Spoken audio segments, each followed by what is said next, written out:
Charlie, it's always a pleasure. Love you, bro. Listen, give it up for Charlie one more time.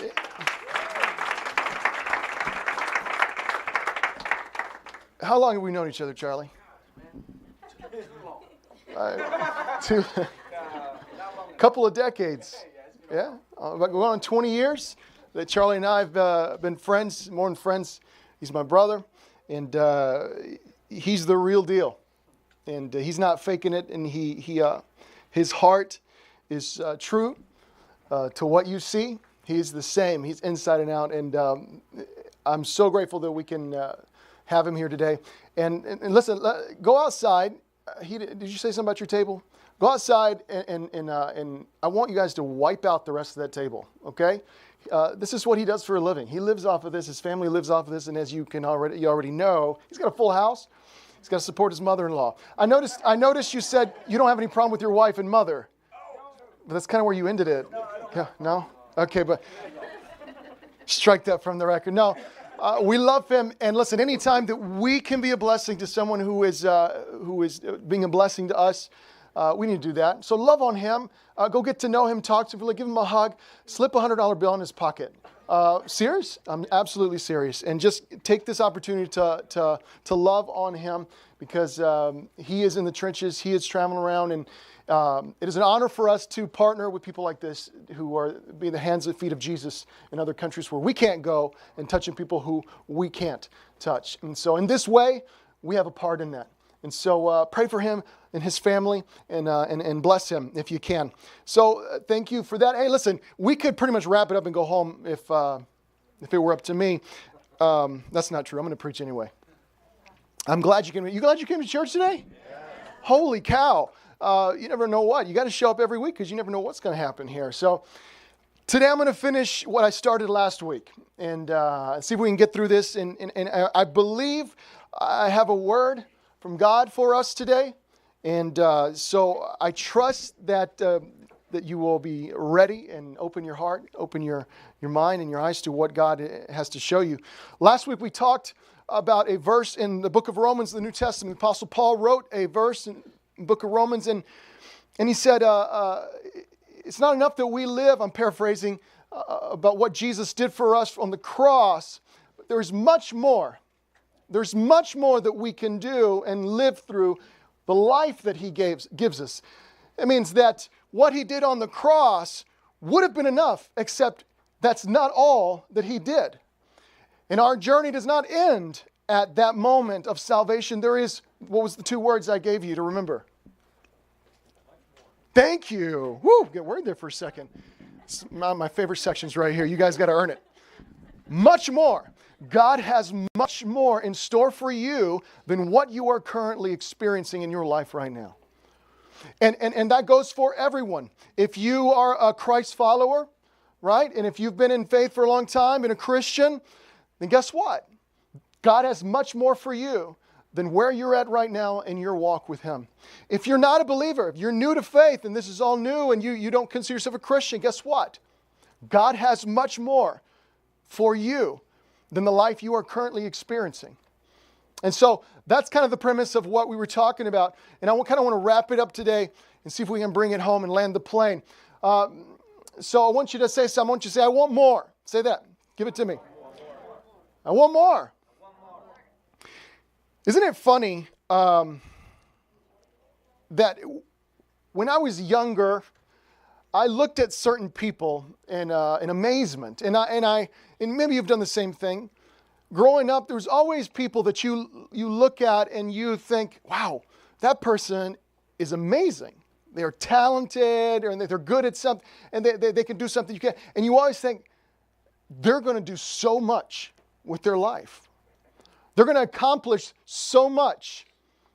Or even not even right now, you probably can look at people and say, man, that person is going to do amazing things. You ever looked at somebody and thought that? Now, in my young 40 years, you know what I've seen? I've seen that a lot of the people who in my life, I said, you know what? God is going to do something incredible with that person. They're so gifted. They're so talented. They're going to blow it up. Those people, a lot of them, don't really amount to anything. Not all of them, but I'm saying a lot of the people who you thought were capable of so much don't do much. And then the other side of the coin rings true as well. Those people who you didn't thought were worth the powder to blow them up are the ones who blow you away with what they're doing and what God is doing in them and the things they've been able to accomplish. Like, that's incredible. I never thought they would do anything. And I'm certain that there's a reason for that. So I want to kind of address this and see if we can figure out what the difference is between people who are living extraordinary lives and living out the life that God has called them and intended for them to live, and those who don't get there. And I think I would be comfortable to say that we are all in the same boat in saying, I want God to do something extraordinary with my life. Are you with me? Say yeah. I don't know if there's anybody who says, you know what, I'm good. Like where I'm at right now, I think I've peaked and I'm set. Like I don't have any need to go any further. I just don't want to go. I'm good. I'm right here. I'm comfy. No one says that. So what makes the difference between somebody who goes all out and accomplishes extraordinary things and lives an extraordinary life and the person who doesn't? So I want to talk about that today. There's this epidemic that, I guess it's an epidemic. I don't know what you call it. Scientist or psychologist are going to have to designate a name for this. I'm sure they're working on it. But we see it a lot in Miami and in major cities that are trend-setting, and we all suffer from it. It's a little thing we call FOMO. Anybody know what FOMO is? Nobody knows what FOMO is. See? You're ahead of the curve now. You heard it at church first. FOMO. Write it down. What is FOMO? Fear of missing out. Fear of missing out. And it is like, it's crazy, right? It's the reason why we can't be settled in anything because we're afraid we're going to miss something. Thank God for TiVo and DVR, right? If not, you had to set, remember when you had to set your VHS to record, your VCR to record? I kid you not, there's a group in here going, it's a VCR. We're living in strange times, you guys. It's this box, you put a cassette, never mind. Google it. We are afraid we're going to miss something.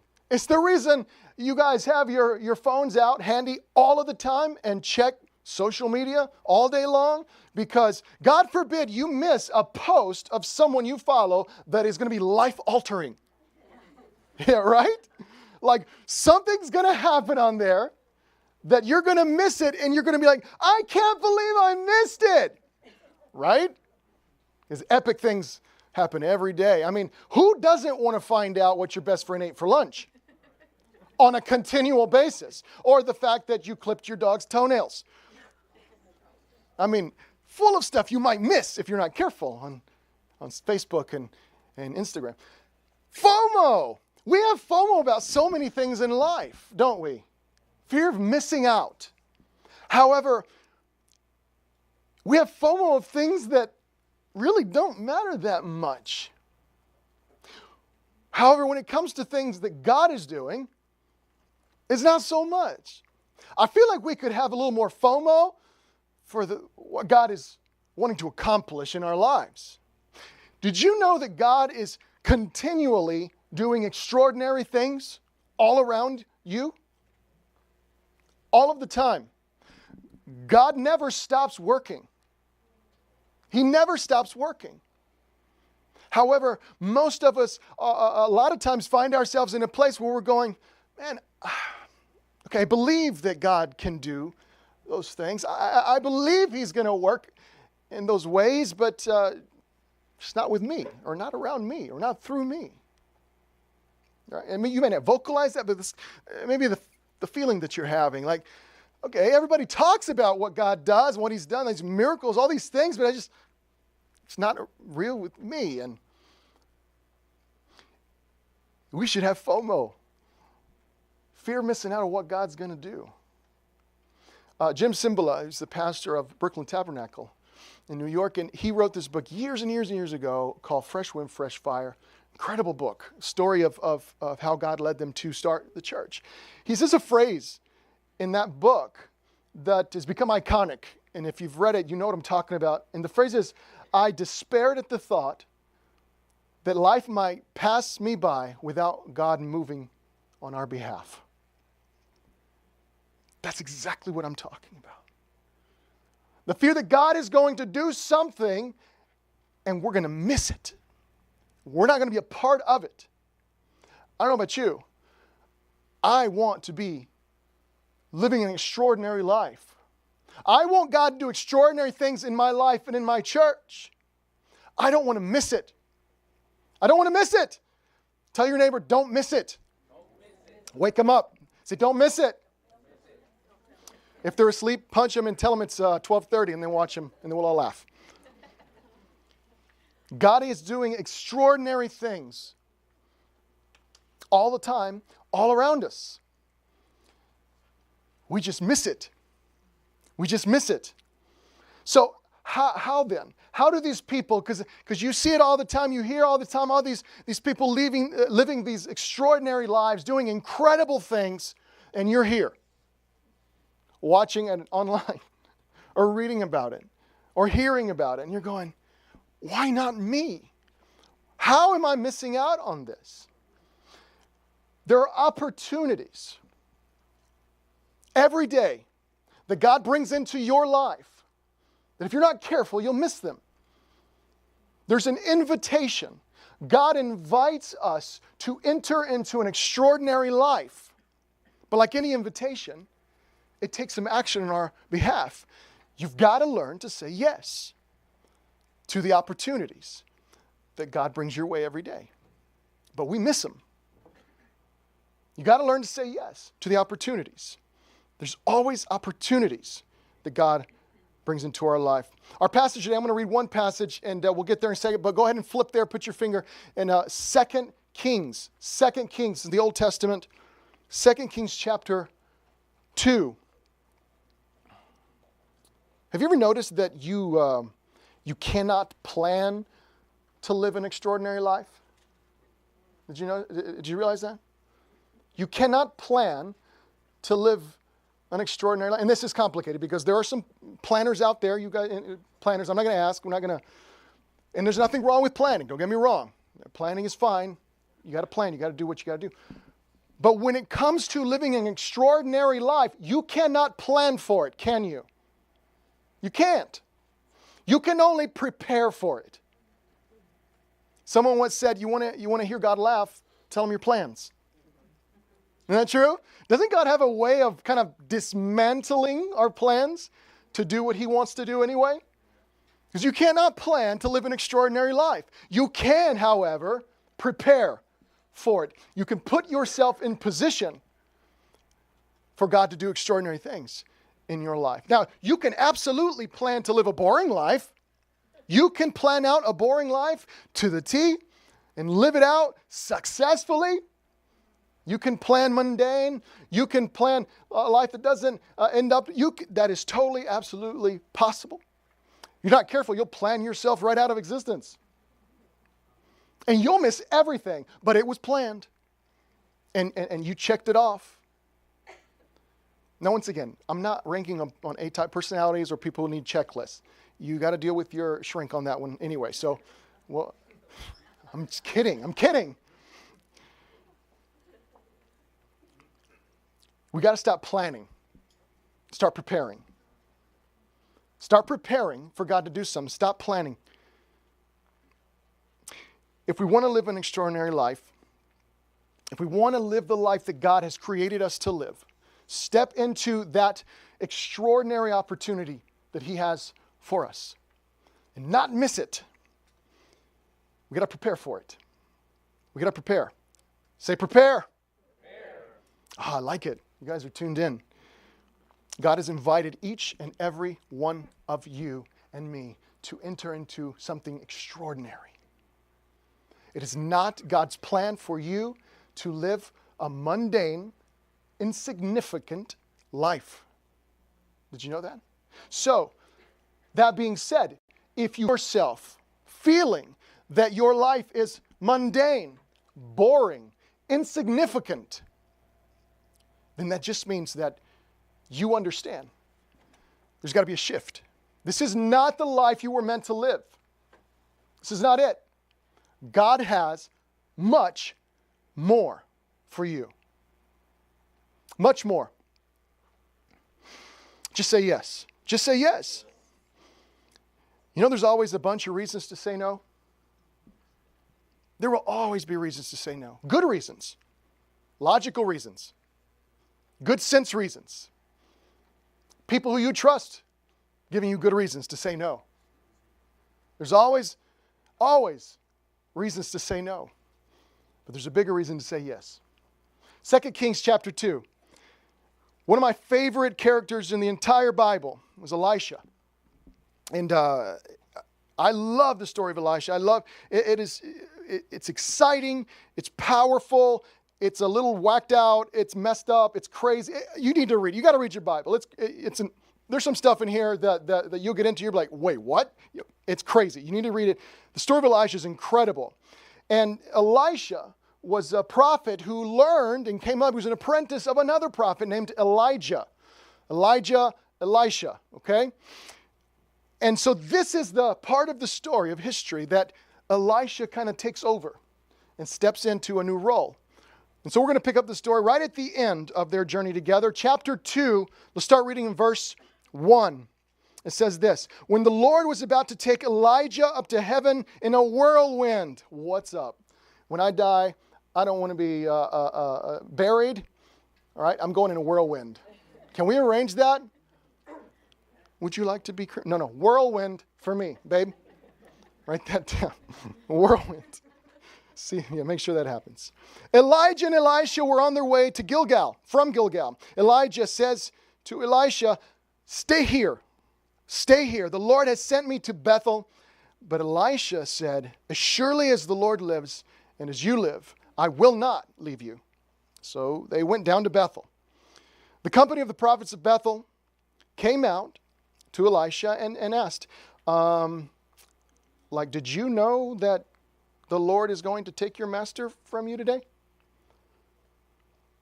Yes, I know, Elisha replied. Now be quiet. And they're like, don't remind me.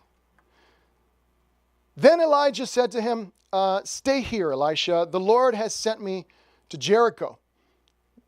And he replied, as sure as the Lord lives and as you live, I will not leave you. So they went to Jericho. And there the company of the prophets of Jericho went out to Elisha and asked him, listen, did you know that the Lord is going to take your master from you? Apparently everybody knew. Yes, I know, he said, so be quiet. Then Elijah says to him, stay here. A third time. Stay here. The Lord has sent me to the Jordan. And he replied, as surely as the Lord lives and as you live, I will not leave you. So the two of them walked on. 50 men from the company of the prophets went and stood at the distance, facing the place where Elijah and Elisha had stopped at the Jordan. They walk up to the river, and they're standing on the riverbank. Elijah took his cloak, rolled it up, and struck the water with it. The water divided to the right and to the left, and the two of them crossed over on dry land. When they had crossed, Elijah said to Elisha, tell me, what can I do for you before I am taken from you? And let me inherit a double portion of your spirit. Elisha replied. That's gutsy.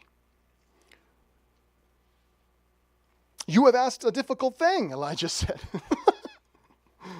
Yet if you see me when I'm taken from you, it will be yours. Otherwise, it will not. As they were walking along and talking together, suddenly a chariot of fire and horses of fire appeared and separated the two of them. And Elijah went up to heaven in a whirlwind. Elisha saw this and cried out, my father, the chariots and horsemen of Israel. And Elisha saw him no more. Then he took hold of his garments, and he tore them in two. Elisha picked up Elijah's cloak that had fallen from him, went back and stood at the bank of the Jordan. Moment of truth. He took the cloak that had fallen from Elijah, and he struck the water with it, just like Elijah had done. And then he says, "Where now is the Lord, the God of Elijah?" he asked.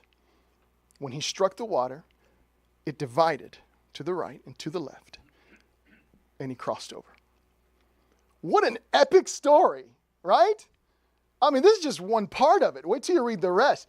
This is insane. Think about this for having witnessed this. I mean, God comes and takes only 2 people went to heaven without dying, and this was one of them, and you were there, and Elisha's watching this whole thing, and chariots come down, there's fire, there's the horde. Oh my gosh, this is crazy. Why haven't they made a movie of this? It's epic. We all love the story. We love how it ends and how God took him to heaven. It was just powerful, powerful stuff. The first thing Elijah says when he comes back and gets the cloak, what does he say? The first thing Elisha says, he says, "Where now is the Lord, the God of Elijah?"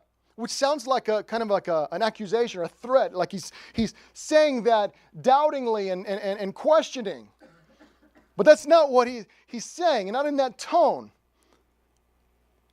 You see, Elijah had told him, God had promised him that if he witnessed this firsthand, if he went the distance with him, then God would give him what he asked. What did he ask for? He said, "Listen, I watched you, I learned from you all this time, and I've seen what God gave you. I want double that. I want twice as much of what God gave you." That was gutsy. You see Elijah's response. "Oh, okay, well, it's a tall order. He says, but if you go the distance with me, you'll have it." So Elisha now has the cloak. Now he's about to test the waters, literally. He says, "God, are you going to do for me what you did for Elijah? Are you the same God for me as you were for Elijah? I've seen you work. I've seen what you can do. I've seen your power. I've seen what happened. Now, I want that. Are you going to do the same for me?"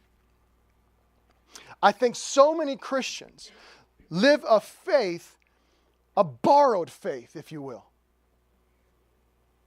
We live kind of our spiritual life vicariously through some other people, and our faith rises and falls on the faith of others. Be that a parent, a grandparent, a friend, or a pastor. I mean, how many times have we seen it? The church is growing and everything, and then the pastor does something stupid or falls from grace and messes it up, and he leaves ministry, leaves the church, and all these people come tumbling down after him, don't they? Because their faith was based on his faith. But let me tell you something. If you're going to step into an extraordinary life that God has created you to live, there comes a moment in time that it has to become your faith. Like it did with Elisha. He did not depend anymore. He said, "I'm not going to depend anymore of what I saw you do in him. I want you to do in me what you did in him." You have to know that he is your God. You've got to know who he is and know that he is your God. It's got to be your faith. And he put it to the test. And just like God promised, the waters broke in half and he walked through again. You have to know. You've got to know. Did you notice that as we read in the story, in every city they went, there was a bunch of other prophets? Did you realize that?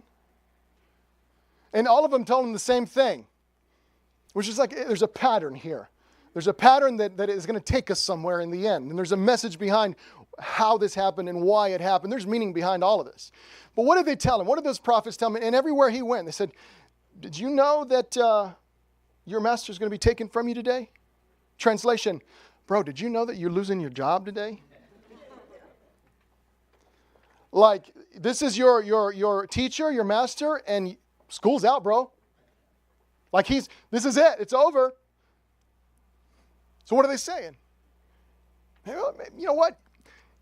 Everything you've worked for, everything you've strived for, everything you've sacrificed for, well, it comes to an end today. I mean, why don't you just cut bait and hang out here? Why don't you just stay, right? I mean, we got a good thing going. Just join our part with a lot of prophets here. Just, stay.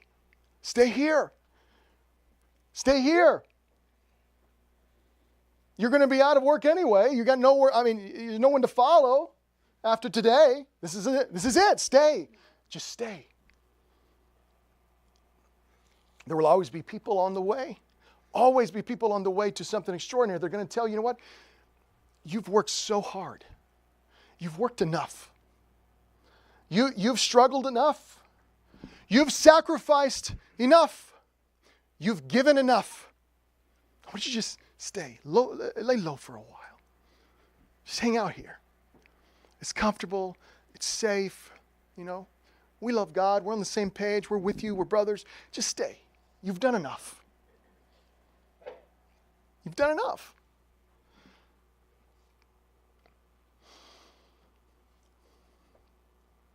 Elisha's life up to that point was validated by Elijah's life.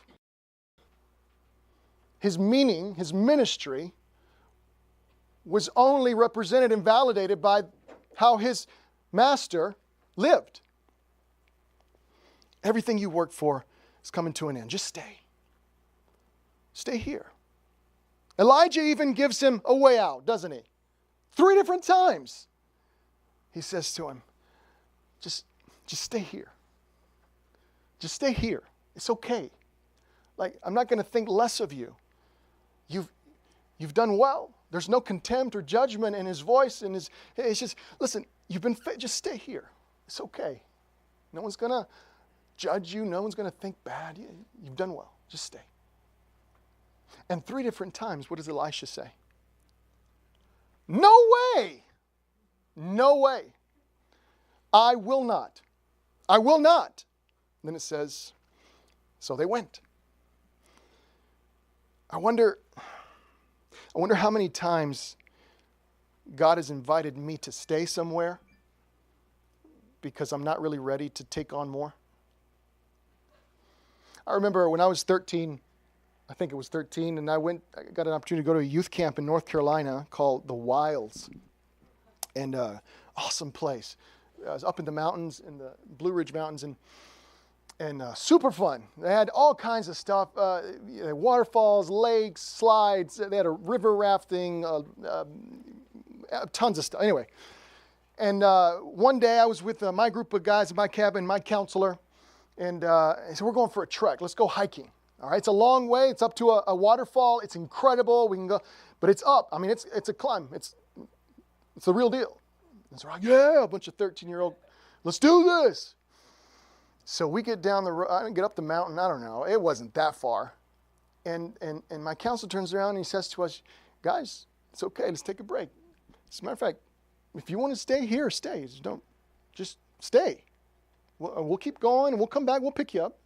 Just hang out here. It's okay. No one's going to judge you. You're not any less of a man. Just stay. And a bunch of 13-year-olds, what do you think we said? Are you crazy? Nobody's staying here. We're going. Gung-ho. Let's go. So we kept going. And a little while longer, it got, and you could tell that we're huffing and puffing. Just stay. It's all right. Just sit down for a little bit. Just stay. No way. No way. I'm not missing the waterfall. I'm not missing out. Like, there's more to this than just the trek. There's something down there. There's something at the end that I'm after. I'm not staying here. I could rest. I could drink water. I could kick up my feet, take my shoes off, relax. No way, I'm not missing out. I'm not missing out. I feel like Elijah kind of had that tone when he said to him, just stay. God's calmed me on down, and so just stay. But Elisha wanted to see extraordinary things. Elisha was not okay with the routine and the mundane. Elisha wanted much more than he was living. He knew God had much more for him. And he refused to stay behind. That's the key. You got to refuse to stay behind. Even when people who you trust tell you, you know what, maybe it's time to stay a little bit. Refuse to stay behind. Refuse to stay behind. No way, I will not stay. So they went. I'm rereading a book by Pastor out in L.A. Called Erwin McManus. The book is called The Last Arrow. If you get a chance, pick it up. Incredible book. Blew me away. I'm reading it a second time. That's how good it is. And in this book, the whole premise of the book is not holding back, not saving anything for the next life, right?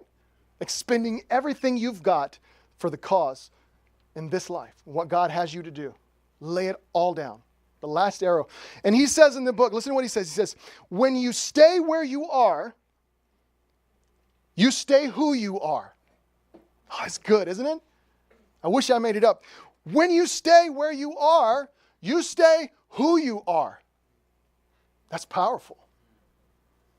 You don't like where you're at right now? Move. It's up to you. It's up to you. It's a lot different when someone makes you do something and obligates you to go somewhere, right? We have 3 daughters, as you well know. It is an adventure, to say the least. Daily adventure. And it's wonderful. But we learn things every day. And God uses my daughters to teach lessons to us that we would not learn any other way. And right now, it's a battle of the wills in certain days in which I assume my responsibility as a dad is to instruct them on how submission works and how, submitting to authority is supposed to work, right? And their job, given by God, apparently, is to reject that instruction until I pull my hair out, said the Lord on high. So when we pack up to go somewhere, have you ever, parents, say amen if you are with me on this, you avoid telling your kids where you're going because you know what's about to happen? So you play it off, you're getting ready, and they're messing around somewhere, and you're just like, if I don't tell them last second, say amen, somebody? Amen. Oh, come on. And so once they get wind of what's happening, where are we going? Don't worry about it. Don't worry about it. Just get ready. Just get your shoes on. But where are we going? Because they know what's happening too. Don't worry about it. We just got to go do some work. Where? And it starts escalating. Where are we going? And finally, we just got to go here. No! I don't want to go. Why do I have to go? Can't you go and mommy stay? Or can't mommy go and you stay? That makes sense. I just want to stay here. Or can't we go to Ammy's house? Just drop us off at Ammy is not home. I don't care. Madison, my oldest, she's 10. She said to me not too long ago, can't you just leave us here? Well, like alone? Yeah, we can take care of ourselves.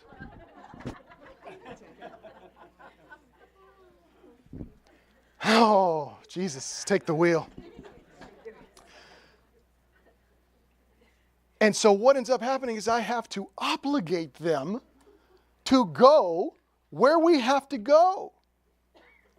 It's way different. Now, and I feel I hesitate in doing this because I don't like to lie to my children, but I'm just tempted sometimes when you got to go somewhere they want to go, just say, hey, where are we going? Chuck E. Cheese. Let's go! Woo!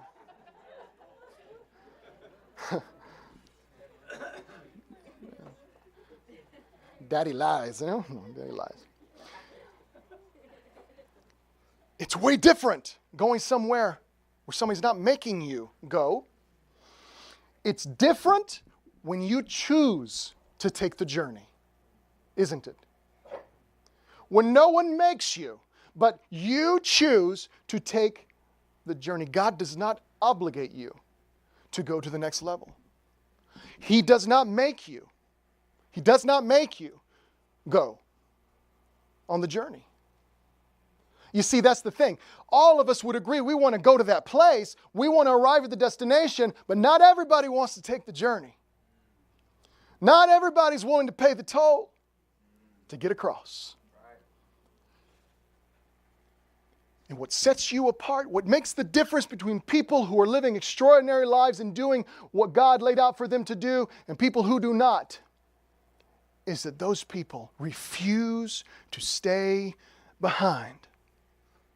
They choose to take the journey. I'm not staying. Let's go. Let's go. Refuse to stay behind. Stop telling yourself why you can't.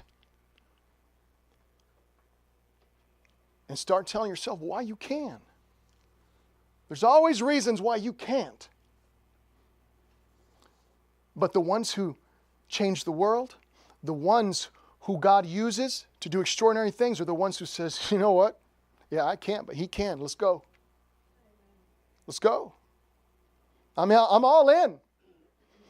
God's got much more. Much more.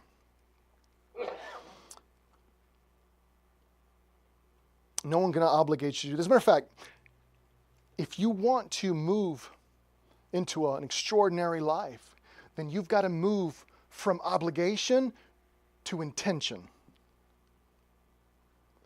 I'm not talking about responsibility in your day-to-day. I'm talking about obligation. And you need to start living with intention. So many people, so many Christians live under the weight of other people's expectations of them. And what leads them is the fact that they don't want to let others down. And they want to live up to what others think they should be.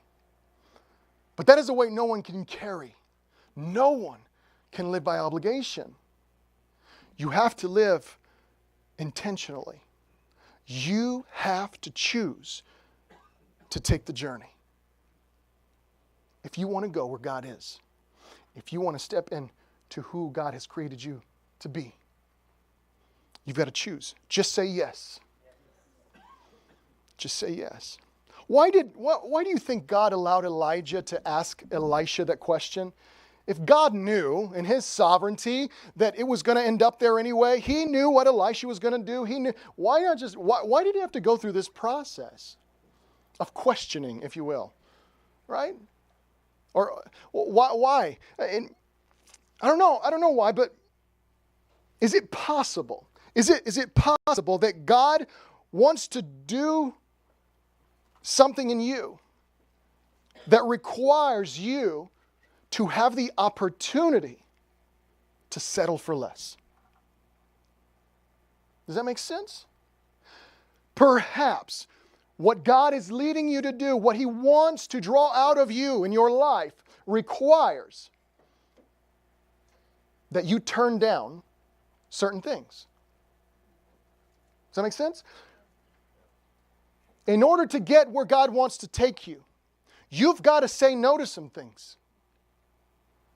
You've got to choose not to do some things. And in this case, it required him to not settle for something less.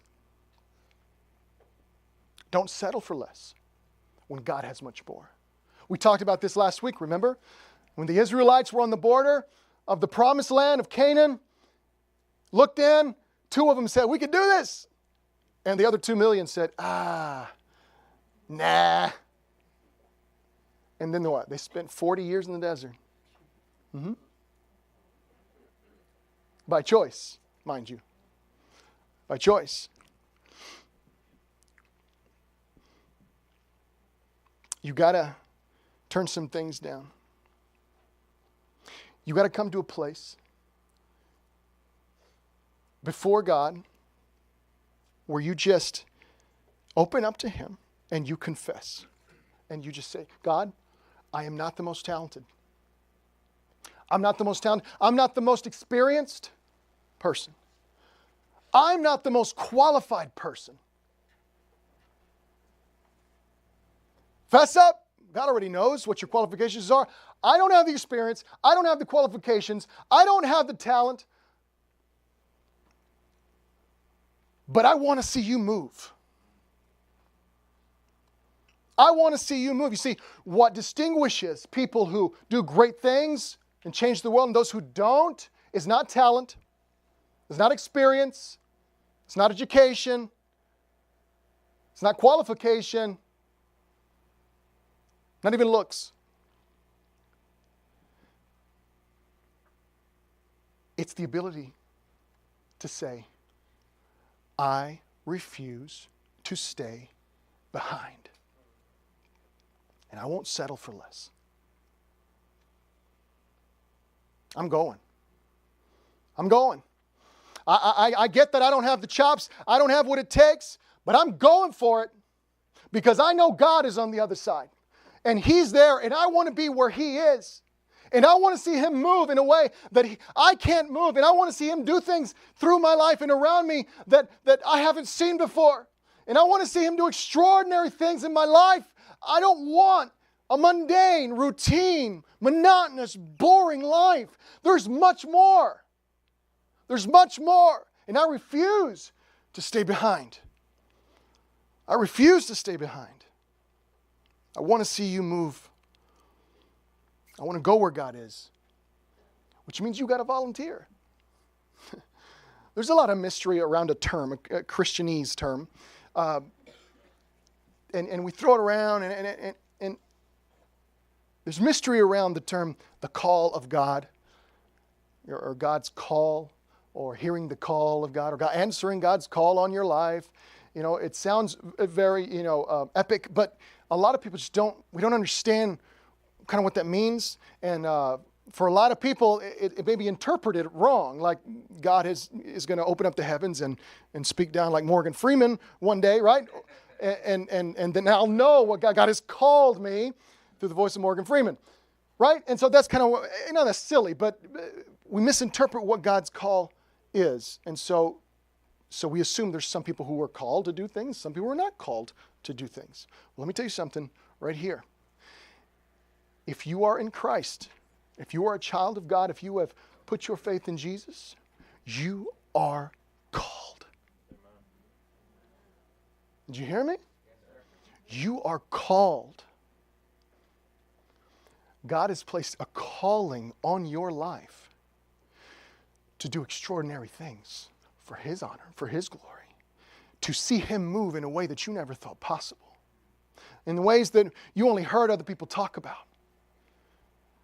The same God who does it for them wants to do it for you. The same God who did it for Elisha, guess what? He wants to do it for you. Wrap your mind around that. You got to volunteer. I heard one pastor say one time, he says, you know what? Talking about this whole thing about calling, God's calling, he says, I never heard the call of God on my life. And he was being facetious, but he was, he says, I volunteered. He was pastor for many, many, many years. Clearly, God had called him to what he did, but he wanted to make a point that everyone is called who is in Christ. But you got to volunteer to go to the next level. Not everybody's willing to volunteer, are they? You got to volunteer. And here's what's going to happen. I'll tell you what's going to happen if you today decide, you know what? That's what I want. I'm not settling for less than what God has for me. I want next level. I want the extraordinary life. I want God to work in extraordinary ways in my life and in my church. I want to see that. You know what people are going to do around you? You're not going to get applauded.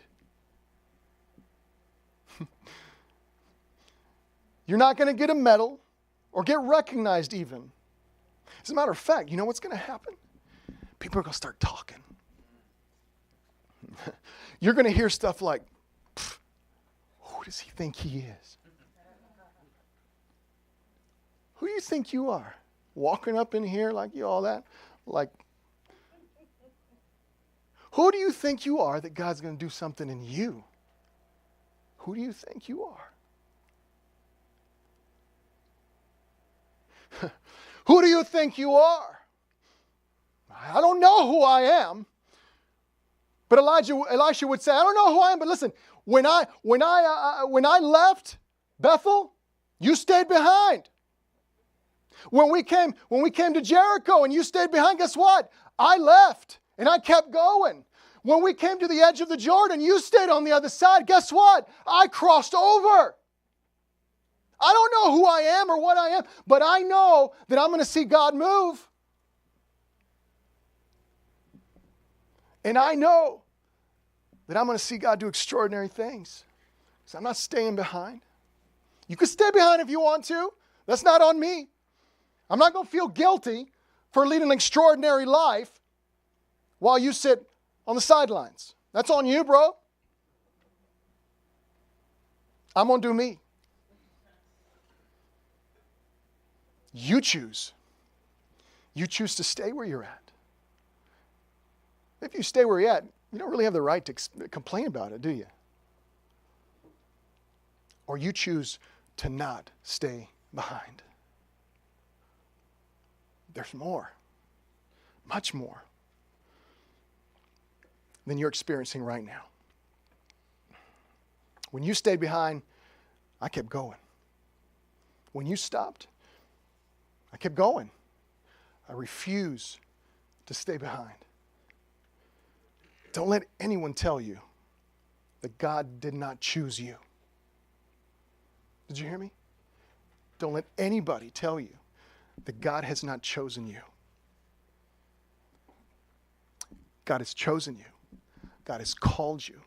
And guess what? If He's chosen you, He's called you, He will equip you and He will prepare you for the extraordinary life that He wants you to live. But the ball is in your court.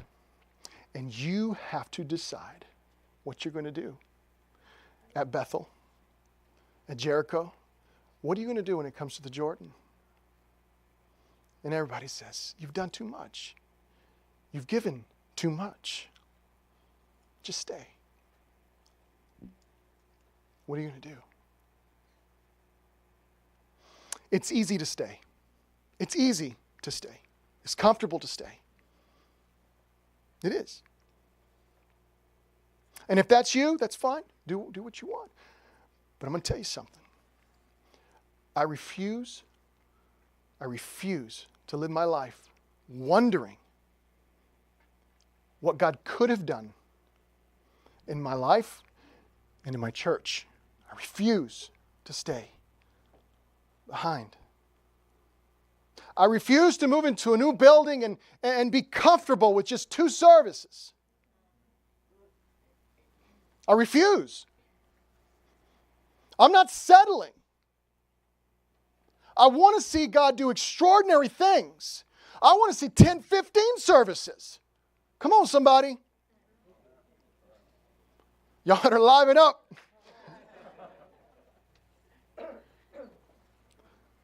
I refuse to stay behind. I want more. God has much more for you than you could ever imagine and that you are currently experiencing. Refuse to stay behind. Let me pray with you.